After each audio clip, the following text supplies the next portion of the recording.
మాట్లాడవలసిందిగా రిక్వెస్ట్ చేస్తున్నాం. ముందుగా మా ఆహ్వానాన్ని మన్నించి గెస్ట్గా వచ్చిన శివరాజ్ కుమార్ గారికి, శివన్న గారికి నా హృదయపూర్వక ధన్యవాదాలు.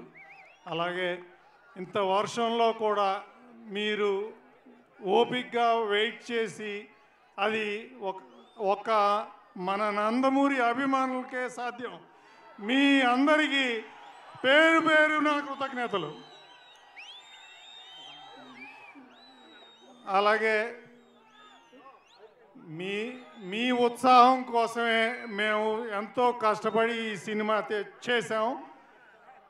డిసెంబర్ 5న మీరు ట్రైలర్లో చూసినట్టు శబ్దం అంతా అఖండ తాండవం శబ్దమే. అలాగే మా ఎస్పీ కౌశల్ గారికి, ఎంటైర్ పోలీస్ డిపార్ట్మెంట్కి, ఎన్టీఆర్ అండ్ నందమూరి అభిమాన సంఘాలందరికీ కృతజ్ఞతలు. Thank you so much. అలాగే శివన్న ఫ్యాన్స్ కూడా thank you so much. Yes, and ఇప్పుడు మా ఫైట్ మాస్టర్ రవి వర్మ